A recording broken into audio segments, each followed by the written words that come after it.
10 महत्वपूर्ण न्यूमेरिकल, वो भी केमिस्ट्री के। तो जैसे दोस्तों आज हम बताने लगे क्लास 12 केमिस्ट्री के 10 महत्वपूर्ण न्यूमेरिकल। जी हाँ दोस्तों, वही वो भी आंसर के साथ, मतलब केमिस्ट्री के 10 महत्वपूर्ण न्यूमेरिकल जो लगातार पूछे जाते हैं, वो भी आंसर के साथ बताऊंगा हल सहित। अगर आपने वीडियो क्लिक कर दिया है तो वीडियो को अंत तक देखना, क्योंकि ये वीडियो काफी लंबी भी हो सकती है।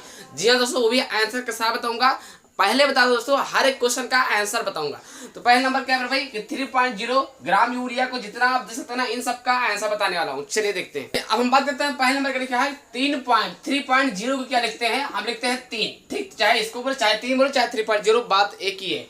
क्या लिखा है 3.0 ग्राम यूरिया को 100 ग्राम जल में घोलने पर जल का या जल के क्वथनांक में उन्नयन की गणना कीजिए। किसका उन्नयन की गणना कीजिए? जल के लिए मोलर अनुमान स्थिरांक का मान 0.52 के मतलब किलोग्राम प्रति मोल है। अब ऐसा क्वेश्चन आ जाएगा डायरेक्ट 5 नंबर में। तो कैसे हल करोगे, चलिए आज हम बताते हैं। तो सबसे पहले आपको सूत्र जो रहता है ना, इसको दिया है, जो चीज इसमें दिया गया है उसको आपको लिखना है। यहाँ हेडिंग क्या डालना है, दिया है। तो अब आपको करना क्या है, देखिए लिखा क्या है 3.0 ग्राम यूरिया को 100 ग्राम जल में। तो सबसे पहले आपको करना क्या है, दिया है, लिखना क्या है, विलेय के द्रव्यमान। विलेय को लिखते, विलेय को क्या लिखते हैं, छोटे डब्ल्यू से। और छोटा डब्ल्यू हमेशा कहाँ रहता है, वो सबसे आगे। हिंदी भाषा से बता रहा हूँ, चाहे तो कैपिटल और स्मॉल बोले, लेकिन ऐसे नहीं बोलना चाहता मैं, बताओ कि आपके दिमाग में सेट हो जाए। छोटा डब्ल्यू और बड़ा डब्ल्यू, ठीक, छोटा डब्ल्यू और बड़ा डब्ल्यू। तो अब हम बता रहे हैं छोटा डब्ल्यू कहाँ पर रहेगा। तो ये वाला जो आगे वाला रहता है उसे बोलते हैं छोटा डब्ल्यू। यहाँ पर मतलब जो छोटा डब्ल्यू किससे लिखते हैं, विलेय का, मतलब विलेय के द्रव्यमान का हो जाएगा मेरे भाई। यहाँ जो छोटा डब्ल्यू ये क्या जाएगा 3.0 ग्राम। ठीक, तो मैंने आपको छोटा डब्ल्यू बता दिया। अब बात बात है विलेय का द्रव्यमान। विलेय का द्रव्यमान किससे लिखते हैं, लिखते किससे हैं, तो बड़ा डब्ल्यू। ठीक, जिसे बोलते हैं कैपिटल लेटर। तो यहाँ पे क्या हो जाएगा मेरे भाई, बड़ा डब्ल्यू। अब बड़ा डब्ल्यू कहाँ पर है, मैंने बताया है कि छोटा डब्ल्यू जो होता है सबसे आगे, फिर उसके बाद आता है बड़ा डब्ल्यू। ठीक, तो बड़ा डब्ल्यू मान कितना है मेरे भाई, 100 ग्राम। ठीक, 100 ग्राम, बिल्कुल ध्यान से देखना। फिर लिखना है पढ़ते रहिए। लिखा है जल में घोलने पर जल का क्वथनांक में उन्नयन का गणना कीजिए। जल के लिए मोलर अनुमान स्थिरांक की मान ज्ञात कीजिए। जो ये दिया गया है केबी का मान है, तो केबी का मान कितना है मेरे भाई, 0.52 के, है ना, ये लिखा है। क्या लिखा है 0.52 केल्विन किलोग्राम प्रति मोल, है ना। जैसा लिखा है एकदम बिल्कुल ऐसा लिख देना है, किलोग्राम प्रति मोल। अब रही बात कि क्या लिखा है यूरिया। यूरिया आखिर है क्या, तो यूरिया है जो पदार्थ, इसका अणुभार निकालना होगा। तो यूरिया का सूत्र क्या होता है, पहली बात NH2CO NH2 अगर आपको भार निकालना नहीं आता है तो प्लीज आप लोग कमेंट जरूर कर देना, उसकी एक्स्ट्रा अलग से वीडियो आ जाएगी। ठीक, तो NH2CO ये किसका सूत्र होता है, यूरिया का। इसका डायरेक्ट मैं बता दूं कि अणुभार कितना होता है, 60। अब रही बात का सर हमें समझ में नहीं आ रहा, तो चलिए हर एक चीज का हम आंसर देते हैं। तो एन का मान कितना होता है मेरे भाई, चलिए आपको दिखाते हैं, इसका अणुभार निकाल देते हैं। एन का मान होता है 14 प्लस हाइड्रोजन का होता है, हाइड्रोजन कौन नंबर होता है, हाइड्रोजन 1 नंबर पर ना, तो एक गुणे क्या हो जाएगा मेरे भाई, 2 हो जाएगा, फिर लगा दिया प्लस, बीच में प्लस है। सी कौन सा नंबर आता है, कार्बन 12 नंबर पर आता है, लिख दिया 12, फिर लगा दिया प्लस। ओ कौन सा नंबर पर आता है, ओ आपका कौन आता है, हाइड्रोजन हीलियम बेंजोइक नाइट्रोजन। अब क्या हो जाएगा, यहाँ हो जाएगा ओ आता है 16 हो जाएगा। ठीक, प्लस एन कौन सा नंबर आता है, हाइड्रोजन एन आपका आता है 14 लिख जाएगा। ठीक मेरे भाई, फिर ध्यान देना है हाइड्रोजन एक का, हाइड्रोजन फिर आता है 1 पर, और 1 2 का नाम 2। अब इन सबको आप जरा जोड़िए। ठीक, 14 हो जाएगा मेरे भाई, और 2 का नाम 2 हो जाएगा, फिर हो जाएगा 12, फिर हो जाएगा प्लस 16, फिर हो जाएगा मेरे भाई 14 प्लस हो जाएगा आपका 2। अब 14 इसका जो जोड़ दिए मेरे भाई, जोड़ना होगा आपको, करना क्या है, ठीक है। तो अब करना क्या है, अगर आप इन सबको जोड़ते हो तो इसका मान कितना आ जाएगा, 60। तो यही तो मैंने बताया था, इसी तरीके से आपका अणुभार निकाला जाता है। अगर अब तो समझ में आ नहीं आ रहा तो कमेंट करिए, अलग से वीडियो आ जाएगी। ठीक, तो इसका अणुभार जो होता है NH2CO NH2 का 60 आ जाएगा, 60। तो चलिए हम इसको सबको मिटा देते हैं और डायरेक्ट हम यहाँ पे क्या लिख देते हैं, 60 बस। अब रही बात क्या, सूत्र पता है, सवाल आपके आंसर सामने, ये गारंटी के साथ कहता हूँ, ये बार बार पूछा चुका है, ये आएगा 5 नंबर में। तो करना क्या है, सूत्र के ऊपर लगा दीजिए। क्या लिखा है, ये क्या लिखा है, अगर आपको नहीं दिख रहा है तो हम बता दें क्या लिखा है। लिखा है डेल्टा टीबी, नहीं समझे पाए, लिखा है आपका मेरे भाई, अगर आपको ये नहीं दिख रहा है तो आपको बता दो क्या लिखा है, ये लिखा है डेल्टा टीबी। ठीक, तो डेल्टा टीबी बराबर 1000 गुणे केबी गुणे छोटका डब्ल्यू बटे एम गुणे बड़का डब्ल्यू। ठीक, अब मेरे भाई इन सब का मैंने मान बता रखा है। देखिए 1000 तो आपका वैसे ही रहेगा मेरे भाई, ये सरकारी है। ठीक, अब आपको ध्यान देना है केबी का मान कितना है, तो ये देखिए 0.52। ठीक, 0 लिख दिया, 52 गुणे लगा दिया छोटका डब्ल्यू, जिसे बोलते हैं इंग्लिश में स्मॉल डब्ल्यू। ठीक, तो वो कितना है, ये विलेय के भार, ये आपका ऊपर वाला। यहाँ पे लिखना है 3.0 लिखो, चाहे 3 लिख दो, बात एक ही है। ठीक है भाई, अब क्या लगा दिया, बटे के निशान हो जाएगा, है ना। अब ध्यान देना है एम जो है आपका अणुभार, तो एम का मान कितना है भाई, एम का मान आपका कहाँ है, एम का मान या अभी आपने एम का, इसे एम बोलते हैं एम, ये एम का मान कितना है भाई, 60 लिख दिया। ठीक, अब ध्यान देना है जो बड़ा डब्ल्यू से बोलते हैं कैपिटल डब्ल्यू, तो ये बच्चा इसको लिख देते हैं, यहाँ पे लिखते हैं 100। अब बिल्कुल ध्यान से देखना है क्या चीजें कर रहे हैं क्या चीजें नहीं कर रहे हैं, बस आंसर। ठीक है। यहाँ देखना है 1 0 से 1 0 कैंसिल, 1 0 से 1 0 कैंसिल, 1 0 से 1 0 कैंसिल, कैंसिल कर दिया। अब आपका बचेगा क्या भाई 0.52 गुणे क्या हो जाएगा 3। भाई 3.0 को 3 लिखो यार, कोई बात नहीं, 3.0 चाहे 3.0 लिखो चाहे 3 लिखो, ठीक। 0.52 गुणे 3 बटे क्या हो जाएगा मेरे भाई 6। अब आपको करना क्या है 3 करना 3 3 दूना 6 है ना, 0 हो जाएगा, 2 दूना 4 2 6 12। तो बचा क्या मेरे भाई हो जाएगा आपका डेल्टा टी भी बराबर, आपका आंसर क्या हो जाएगा डेल्टा टी भी बराबर हो जाएगा 0.26 है ना, 0.26 और डेल्टा टीवी का मान किस में आता है तो केल्विन में। कोई अगर पूछ ले अचानक किस में आएगा तो केल्विन लिख देना, ठीक। बस यही आपका आंसर है और इसमें 3 तक नहीं करना, ये 5 नंबर का आता है मेरे भाई, ठीक। ये काफी इंपॉर्टेंट है, तो करना क्या है स्क्रीनशॉट। जैसा दोस्तों आपने स्क्रीनशॉट ले लिया होगा। अब हम बात करते हैं दूसरा नंबर से। तो अब हम बात करते हैं दूसरा नंबर क्या, दूसरा नंबर ये लिखा है कि 7.5 ग्राम पदार्थ को 75 ग्राम जल में घोलने पर हिमांक में 1.2 डिग्री सेल्सियस की कमी हुई, पदार्थ का अणुभार ज्ञात कीजिए। पदार्थ क्या करना है अणुभार, ठीक मेरे भाई। क्या लिखा है जल का मौलल अनुमान स्थिरांक KF बराबर लिखा है 1.86 डिग्री सेल्सियस। अब ये मैंने बता दिया। अब इसका रही बात हल करना है तो मेरे भाई सब मैंने बार बार बोलता हूँ, सबसे पहले क्या लिखना होगा केमिस्ट्री है, केमिस्ट्री सबसे पहले यहाँ लिखते क्या है कि दिया। इसका मतलब ये होता है कि क्या गया चीज दिया गया है ना। मगर तुम्हारा मन नहीं लिखने का तब भी लिखो, आदत बना लो, तो ये काफी इंपॉर्टेंट होता है, लिखना अच्छा रहेगा तभी तुम्हारे लिए। और मैंने अभी जस्ट पहले बोला है सबसे आगे वाला काउंटर होता है उसे बोलते हैं डब्लू, यानी कि बिले के भांति। ये छोटका डब्लू है, इसका नाम क्या हो जाएगा 7.5 ग्राम, ठीक। अब इसके बाद वाला जो लिखा है ये कौन सा डब्लू है, ये बड़कवा डब्लू। अरे अभी समझो ना हो तो बेकार जिंदगी तुम्हारा। मैंने क्या बोला जो सबसे आगे वो छोटकवा डब्लू, जो सबसे पीछे उसके जस्ट पीछे बड़कवा डब्लू, ठीक। ये क्या हो जाएगा मेरे भाई बड़कवा मतलब ये कैपिटल डब्लू, ठीक। नहीं समझो कि इंग्लिश सर का उत्तर है, इसी बात नहीं यार है ना, बोलते हैं तुम लोग को समझ में आ जाए बस। तो आगे वाला छोटका डब्लू, पीछे वाला बड़कवा डब्लू। फिर क्या देखिए पढ़ते रहिए। फिर जल में घुलने पर हिमांक में 1.2 डिग्री सेल्सियस की कमी हुई, पदार्थ का अणुभार ज्ञात कीजिए। अणुभार मतलब आपको एम नहीं पता है मेरे भाई, एम नहीं पता है। ये केएफ का मान ऑलरेडी इसमें दिया गया है, अभी सूत्र इसको बता रहे ना। केएफ के मान ऑलरेडी 1.86 डिग्री सेल्सियस दिया गया है।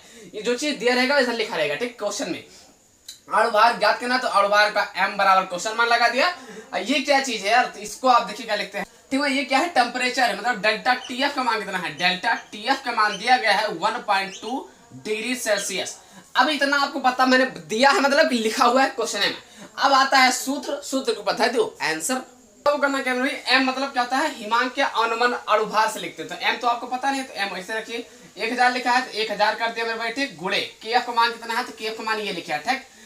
ये लिखा है, ठीक है। 1.86 हो जाएगा गुणे छोटका डब्लू का नाम है, छोटका डब्लू ये लिखा है, ठीक। 7.5 लिख दिया, ठीक। अब ध्यान देना है नीचे क्या लिखा है डेल्टा टीएफ का मान ये लिखा है मेरे भाई 1.2, ठीक। गुणे बड़का डब्लू का नाम है तो बड़का डब्लू ये लिखा है, क्या लिखा है 75, ठीक। अब इसे हल कर दीजिए। अब करना कि ये पॉइंट हटेगा तो नीचे 1 0 बढ़ जाएगा, मतलब ये पॉइंट हटाओगे तो 10 लिख जाएगा, ये पॉइंट हटाओगे तो यहाँ पे ले जाएगा 10 लिख जाएगा। तो ध्यान दीजिए 10 से 10 कैंसिल, 75 से 75 कैंसिल।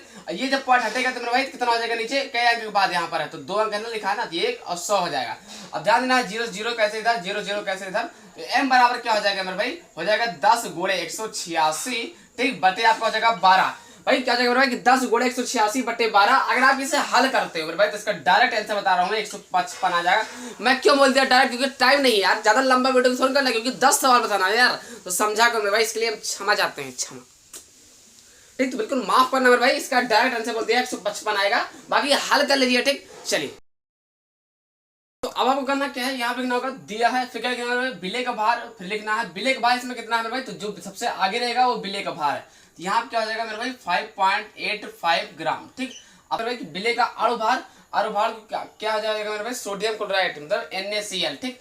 NaCl तो सोडियम कितना होता है 23 और Cl कितना होता है 35.5, ठीक है भाई। अब अगर आप इसे जोड़ते हो तो 5 3 8 3 2 5 58 पॉइंट हो जाएगा मेरे भाई 58.5, ठीक। फिर क्या करना है बिलियन का आयतन, अब यही तो बचा, यही आपका आयतन, तो यहाँ पे हो जाएगा 200। अब आपको करना क्या है मोलरता का सूत्र से आपको लगा देना है। तो अब आपको करना क्या है देखना है मोलरता बराबर क्या हो जाएगा, बिले का भार कितना है, तो बिले का भार आपका ये है 5.85।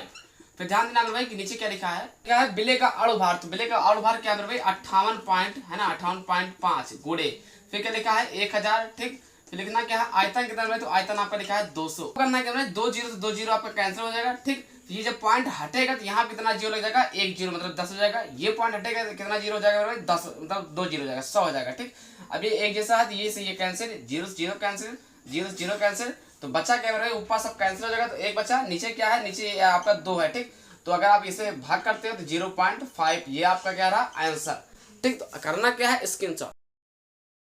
तो अब हम बात करते हैं चौथा नंबर सवाल। तो अब हम बात करते हैं चौथा नंबर सवाल क्या है। चौथा नंबर सवाल लिखा है 14.625 मतलब 14.625 ग्राम सोडियम क्लोराइड को 250 ग्राम जल में विलय किया गया है, प्राप्त विलयन की मोलरता की गणना कीजिए। जी हाँ दोस्तों, NaCl मतलब अणुभार का मान दिया गया है। ठीक, अब आपको करना क्या है, यहाँ पे लिखना क्या होगा कि सबसे पहले कि दिया है मतलब क्या क्या चीज इसमें लिखा हुआ है, उससे आगे लिखा हुआ वही आपका क्या है, विलय का भार मतलब कितना लिखा है 14.625 14.625 ग्राम क्या है विलय का भार है। विलय का अणुभार क्या मेरे भाई, जिसे बोलते हैं NaCl। ठीक, इसे NaCl क्या आपका अणुभार, Na का मान कितना है भाई 23, Cl का मान कितना है भाई 35.5 है। ठीक, अगर आप जोड़ते हो तो कितना हो जाएगा 5 3 8 3 2 5.5। ठीक, अब बात करते हैं विलयन का आयतन क्या है, तो यही तो बचा ना आयतन मतलब जो चीज घुला हुआ, इसे जल में क्या है विलय है ना, ये कितना लिखा है 250 ग्राम। अब आपको सूत्र पता ही होगा कि मोलरता का सूत्र क्या होता है, उसी पे लगा दीजिए, सिंपल क्वेश्चन। अब आपको करना क्या लिखा है, विलय का भार। विलय का भार देखिए क्या लिखा है, ये तो है ना विलय का भार, ये तो लिखा है मतलब 14.625। ठीक, ये तो लिखा है 14.625 बटे का निशान लगा दिया। ठीक है भाई, फिर ध्यान देना विलय का अणुभार कितना है, विलय का अणुभार ये है आपका मतलब कितना है 5 है ना 58.5 है ना, गुणे लगा दिया 1000 कर दिया मेरे भाई। ठीक, बटे आयतन कितना लिखा है, तो आयतन आपका 250 लिखा है। ठीक, अब आपको इसमें करना क्या है, जो चीज कट रही है इसको काट देना है। ठीक है, तो अब आपको करना क्या है, देखिए जीरो से जीरो कैंसिल, ये पॉइंट जब हटाओगे तो ऊपर एक जीरो लग जाएगा मतलब 10 हो जाएगा। ये पॉइंट जब हटेगा तो कितना जीरो ले जाएगा मेरे भाई, यहाँ 3 अंक है मतलब 3 जीरो। ठीक है, 3 zero cancel, zero zero cancel, zero zero cancel, सब कैंसिल हो गया। तो ऊपर बचा क्या मेरे भाई, बचा आपका 14,625। ठीक, नीचे क्या बचा मेरे भाई 585 गुणे 25। ठीक, अगर आप इसे दोनों गुणा करके भाग करते हो तो कट के एक आंसर आ जाएगा मतलब मोलरता कितना निकला आपका 1। अगर आप इसको दोनों गुणा करते हो इससे भाग करते हो तो एक ही आएगा मतलब 14,625 नीचे हो जाएगा, 14,625 ऊपर हो जाएगा, कट के कितना आ जाएगा एक आंसर। तो करना क्या है, स्क्रीनशॉट। ठीक है, तो अब हम बात करते हैं पांचवा नंबर सवाल का लिखा है निम्नलिखित सेल का विद्युत वाहक बल की गणना कीजिए। ठीक, जो कि आप देख सकते हैं 2017 में आया, 18 में आया, 19 में आया, 24 में आया। क्या लिखा है, Cu divide by Cu double positive, फिर क्या लिखा है डबल डैश Ag एक पॉजिटिव, मतलब ये आपको रहा क्वेश्चन, ये भी लिखा है कि दिया ये क्वेश्चन में ही लिखा है। क्या लिखा है, ई नॉट ब्रैकेट के अंदर Cu double positive divide by Cu bracket close बराबर 0 प्लस 0.34 वोल्ट। फिर क्या लिखा है, ई नॉट ब्रैकेट के अंदर Ag पॉजिटिव बटे Ag बराबर प्लस के 0.80 वोल्ट।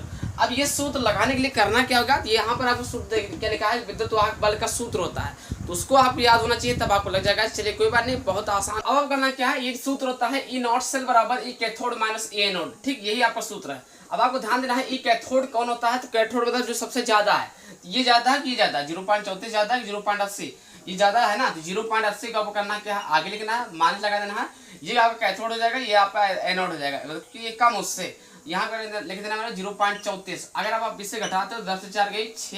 ठीक भाई, 10 से 4 गई 6। अब यहाँ पे जो 7 7 3 गई 4, यहाँ पे जाएगा 0.46 वोल्ट, वो भी क्या है आंसर, आंसर में आएगा आपका वोल्ट में। ठीक, क्योंकि सब पूछता है वोल्ट में, ये तो यही आपका मेरे भाई आंसर रहा। करना क्या है, स्क्रीनशॉट, ताकि हम बताएं छठवां नंबर। अब हम बताते हैं छठवां नंबर सवाल क्या है, Mg ब्रैकेट के अंदर क्या है ठोस divide by Mg double positive 0.1 m, मतलब ये आपका क्वेश्चन लिखा हुआ है EMF की गणना कीजिए। ठीक, तो क्या लिखा है भाई, दिया है ई नॉट ब्रैकेट के अंदर Cu double positive divide by Cu बराबर क्या लिखा है 0.34 वोल्ट, फिर ऐसे आपका मास का 2.37 वोल्ट। अब क्या है देखिए, अब आपको कहना क्या सूत्र लिखना है, ई सेल बराबर, ठीक, ई सेल बराबर क्या होता है, ई कैथोड है ना, ई कैथोड माइनस ई एनोड, डायरेक्ट लिख दिया। ठीक, कैथोड मतलब के का मान कितना है जो ज्यादा होगा। ठीक, ये आपका कितना आएगा 0.34 वोल्ट लिख दिया, माइनस ई एनोड क्या है ये, फिर क्या हो जाएगा माइनस का 2.37, मतलब ये तो माइनस है, ये इसका माइनस जाएगा। ठीक, तो 0.34 और माइनस प्लस 2.37। अगर आप इसे जोड़ते हो 7 4 11 7 4 11 के हंसले 1 3 3 6 7।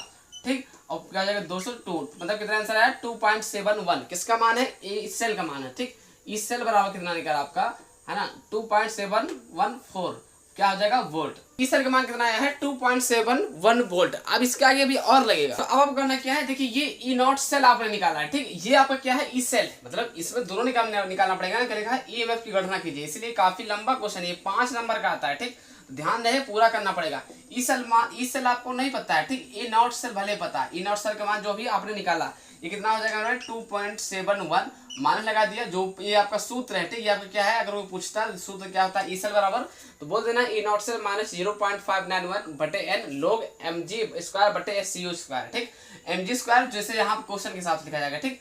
अब 0.591, ठीक। अब आपको ध्यान देना है एन, एन का मान कितना है भाई 2 है, तो एन का मान कितना है 2, क्योंकि अब 2 कैसे पता चला, क्योंकि ये देखिए यहाँ पर भी 2 का मामला पड़ रहा है, यहाँ पर भी 2 का मामला, मतलब यहाँ पर भी 2, अगर यहाँ 3 होता तो 3 निकल जाता, तो यहाँ पर हो जाएगा 2, ठीक। अब आपको लगा दिया लोग। अब एम जी का मान कितना है भाई, एम जी स्क्वायर का मान देखो दिया गया ना, यहाँ क्या हो जाएगा 0.1 बटे सी यू का स्क्वायर जो है यहाँ पर कितना, जिससे 1 कोड़े 10 घात माइनस का यक का मतलब ये हुआ मेरे भाई 0.1, यहाँ पे हो जाएगा 0.1, ठीक। अब आपको करना क्या है, ध्यान से 2.71, अगर आप इसे भाग करते हो तो हम तो भी भाग नहीं करेंगे, 0.591 बटे एन, यहाँ पे क्या हो जाएगा मेरे भाई, ये दोनों कट के क्या हो जाएगा 1 हो जाएगा। लोग 1 का मान होता है, अगर आपको इसे पूछता है कि लोग 1 का मान क्या होता है मेरे भाई, तो हो जाएगा आपका डायरेक्ट पूरा 0। लोग 1 का मान होता है 0, तो जब इसका मान हो जाएगा 0 तो मतलब पूरा हो जाएगा 0, इधर आपको क्या हो जाएगा मेरे भाई 0, अंदर 2.71 माइनस के 0, ठीक। अब डायरेक्ट हम बता दें आंसर क्या हो जाएगा 2.71 किसके बराबर, ई सेल के बराबर, ठीक। तो ई नॉट सेल भी पता चल गया, ई सेल भी पता चल गया, बस इतना करना है, इंपॉर्टेंट क्वेश्चन करना क्या है, स्क्रीनशॉट। अब इसके साथ ले लिया होगा। अब हम बात करते हैं 7वां नंबर। अब हम बात करते हैं 7वां नंबर सवाल क्या है, 7वां नंबर लिखा है कि निम्नलिखित सेल का ईएमएफ की गणना कीजिए, है ना, जटन डिवाइड बाय जटन डबल पॉजिटिव, जटन को बोलते हैं जिंक, ठीक।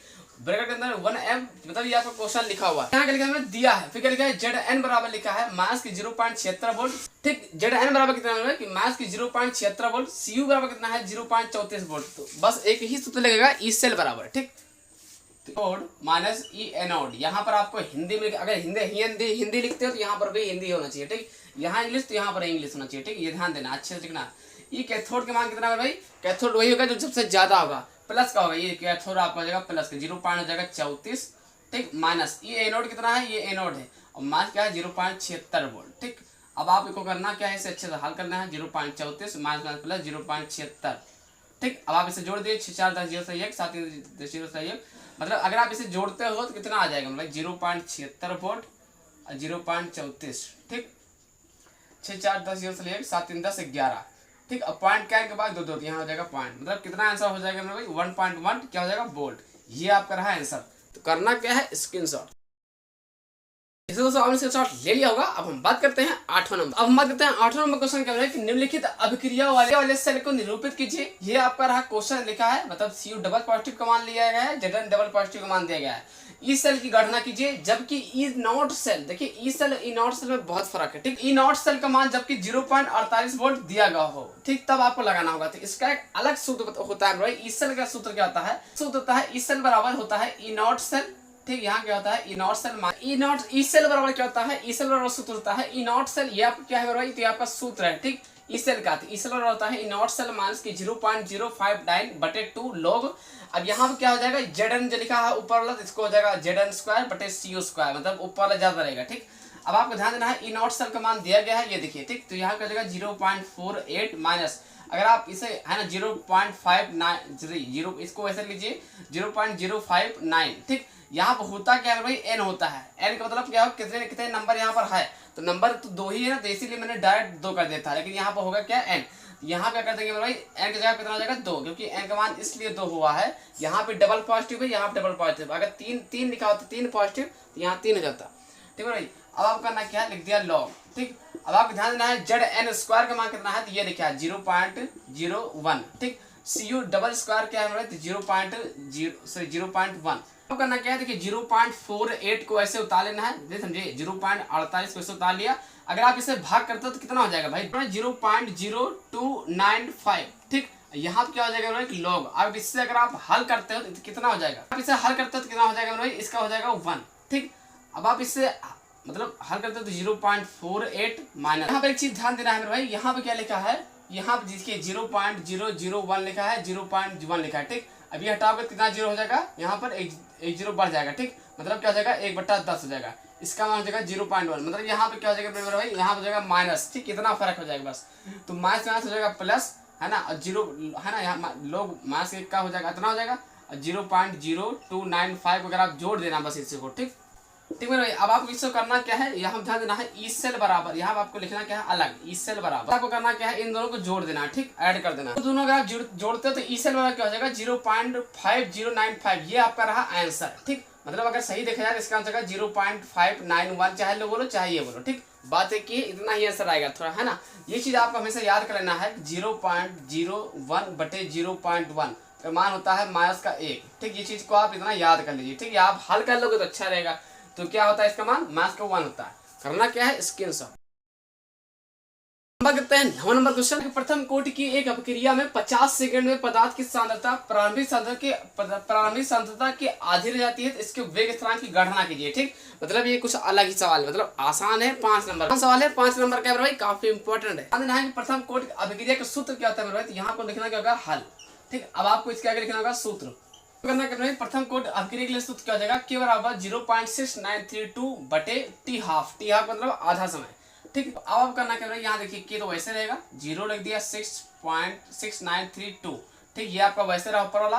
और टी हाफ का मान कितना है भाई, टी हाफ का मान ऑलरेडी दिया गया, मतलब तो टी हाफ मतलब आधे सेकंड में, आधे समय में, ये आपका हो जाएगा 50 सेकंड, ठीक। यहाँ क्या लिख जाएगा भाई 50 लिख जाएगा। अब इसके आगे आपको हल करना है, ठीक। अब आपको ध्यान देना है, अब आपको करना क्या है, ये आपका मतलब टी हाफ का मान कितना है 50, ठीक। फिर क्या करना है भाई, के बराबर लिखना है, वैसे वाला ऊपर रहेगा, देखिए 0.693 है ना, मतलब 0.692 लिखा है, हमें 0.96 के बगल करना है, मतलब 6.932 करना है। जब इस तरीके से आप करोगे ना तो गुणे 10 घात माइनस का 1 हो जाएगा, ठीक। और नीचे तो 50 है ही भाई। अब आपको देखना है करना क्या है भाई, के बराबर क्या हो जाएगा 6.932 गुणे क्या लिखा है 10 घात माइनस का 1, ठीक। 50 को क्या लिख सकते हैं 5 गुणे 10 घात माइनस का 10 घात का 1, ठीक। जब ये ऊपर जाएगा मेरे भाई तो क्या हो जाएगा 10 घात माइनस का 2 हो जाएगा, ठीक। ये तो खूबी है, जैसे नहीं समझे पाए, देखिए 10 घात माइनस का 1, नीचे क्या लिखा है 10 का, क्या है इसे आप भाग कीजिए, पहली बात तो कितना हो जाएगा 1.38, क्या नीचे जाएगा इधर क्या जाएगा, ऊपर क्या हो जाएगा 10 घात माइनस का 1, नीचे क्या हो जाएगा मेरे भाई 10 घात प्लस का 1 है, ठीक, प्लस का 1, ठीक। अब ये प्लस नीचे जब ऊपर ले जाएगा तो क्या हो जाएगा माइनस का 2 हो जाएगा, ठीक। इसमें जुड़ जाएगा, बस यही आपका आंसर है, ठीक। करना क्या है स्क्रीनशॉट स्टार्ट ले लिया होगा। अब हम बात करते हैं सबसे लास्ट क्वेश्चन क्या है 10वां नंबर, वो काफी इंपॉर्टेंट होने वाला है। जी हाँ दोस्तों, सबसे लास्ट वाला 10वां नंबर क्वेश्चन क्या है, निम्नलिखित सेल का विद्युत वाहक बल ईएमएफ की गणना कीजिए। ये कुछ अलग क्या है, मतलब अलग दिखता है, बाकी सवाल आसान ही है, ठीक। ये रहा आपका समीकरण दिया है CU double positive divide by CD बराबर क्या लिखा है माइनस की 0.40 volt EAG positive plus 0.80 volt. अब देखिए ये सवाल लिखा हुआ है, अब आपको ध्यान देना है, यहाँ पर करना क्या है E नॉट सेल निकालना है, E सेल नहीं। E सेल का सूत्र अलग होता है, E नॉट सेल का सूत्र अलग होता है। यहाँ ध्यान देना भाई, E सेल बराबर सूत्र क्या होता है, E कैथोड, E सेल बराबर सूत्र होता है E कैथोड, है ना, कैथोड माइनस E एनोड, ठीक। ये रहा आपका सूत्र, ठीक है भाई। अब ध्यान देना कैथोड कौन होगा, जो ज्यादा होगा वो प्लस में होगा, जो ज्यादा मतलब क्या है ये प्लस में ज्यादा भी है, 0. क्या हो जाएगा भाई 80 हो जाएगा, माइनस एनोड क्या हो जाएगा माइनस क्या हो जाएगा 0.40 वोल्ट, ठीक। ये आपको क्या हो जाएगा माइनस का हो जाएगा। अब आपको ध्यान देना है 0.80 वोल्ट माइनस हो जाएगा प्लस 0.40। अब आप इसे दोनों जोड़ दीजिए, आप इसे जोड़ते हैं तो 1.2 है ना, इतना वोल्ट आ गया 1.20 वोल्ट मतलब 1.20 वोल्ट। ये रहा आपका आंसर 10वां नंबर कंप्लीट। करना क्या है स्क्रीनशॉट। समझ गए तो प्लीज एक लाइक करके चैनल को सब्सक्राइब कर देना है, और फिर मिलते हैं किसी नेक्स्ट वीडियो के साथ। तब तक के लिए जय हिंद, वंदे मातरम।